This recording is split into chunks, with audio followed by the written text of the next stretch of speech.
So here's the thing, on January 1st last year, I posted arguably the cringiest video I've ever made. 10 months later, I released Verdant Vale, which is this cat that jumps. It's 2025, but because though the game is more popular than I'd ever envisioned it to be, I'm just a bit disappointed. I'm a bit disappointed that there's no kid in my Discord server that excitedly shows me that they have found a pretty cool Easter egg I've subtly hinted towards. No one has shown me a timestamp from my voice review telling me about the first secret that I'd reveal in this video. Did you know that in level 24, there's actually a hidden path right here? Jump up this hole and you reach level 99. Once you've reached this bewildering dangling coin, a portal opens up below Scratchy's feet, dropping Scratchy back to the main levels, but now with me, annoyingly following you for the rest of your journey. Not like I wouldn't suppose how inhumane it is to find something like this out, it's completely ridiculous, I know. That's why I've hinted at multiple times, in the voice review or in the last video, in the hopes of some of you wonderful ladies and gentlemen to find it out. It is depressing. Nonetheless, let's get back to the secrets. There will be 15 secrets from delicate to deceptive, and I can guarantee that you wouldn't know the last one.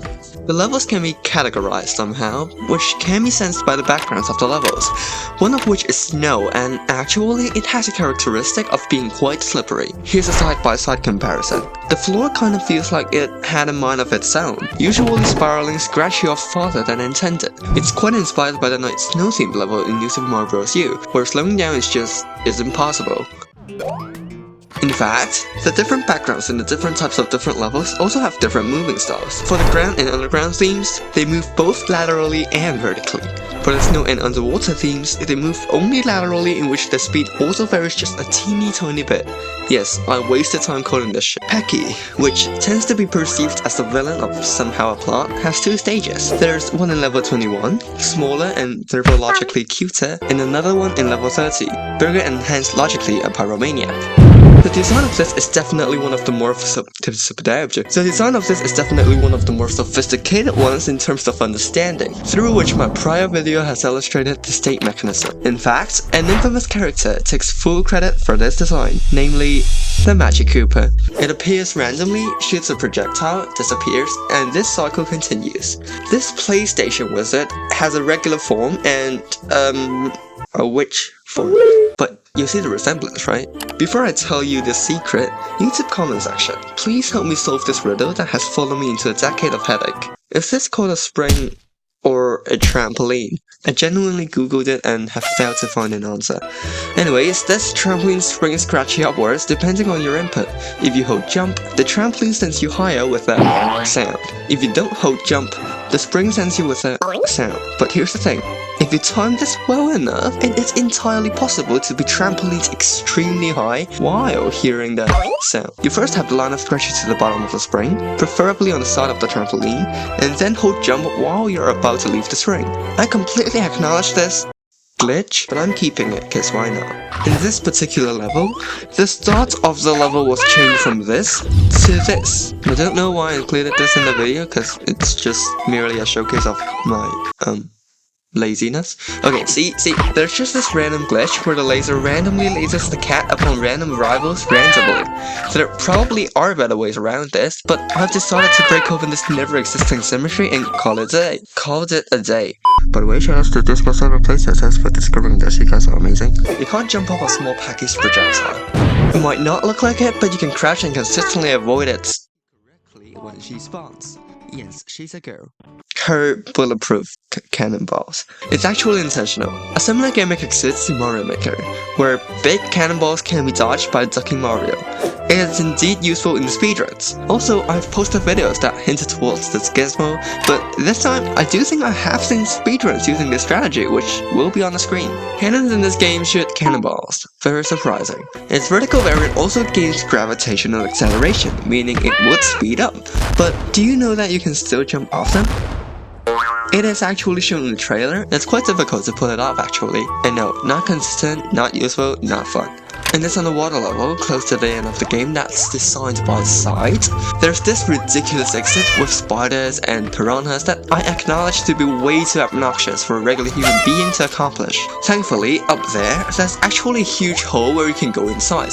In fact, most if not all secret paths in New Super Mario Bros. U are like this, where there's an obvious relegation of walls to hide a secret pathway. To pull off this Easter egg, you have to go to level 17, jump up to the clouds, go back to the left and jump into the left edge, jump over these two lasers and then reach the top left of level 16 for this stone-faced cat.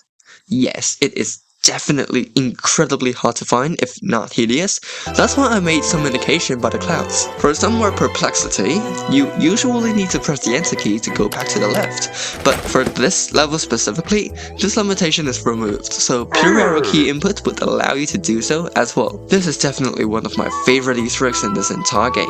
There's a hole in level 18. For the snowman, wait, let's get back to this one first. This hole was made because...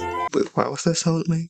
And for now, speedrunners have adapted this, and I've even seen a particular video dedicated to explaining the tactic with speedrunning this level with this hole. Truly amazing. For the snowman, when you bonk into it, you would normally be bounced back a bit without having any vertical movement control. Psych, you're wrong because you have. By crouching, you actually bounce higher than you would by retaining your momentum. To be fair, I did make it for an Easter egg and to interfere with speedruns, but as it turns out, you can just hop over this thing. There's an entirely new pathway in level 6 on top, even with a spider inside as well. If you ask me, I have no clue which one is faster, but it is a path more consistent in timing for sure. How is someone supposed to know about this? Well, there is a way. In the next level, there's a hidden tile to a corridor that leads to the next level. But hidden tiles are global ground, meaning if Scratchy is inside one, every hidden tile is then revealed, which includes the exit to the secret path of level 6. Yeah, I know, I'm so smart. I have seen this in speedruns though.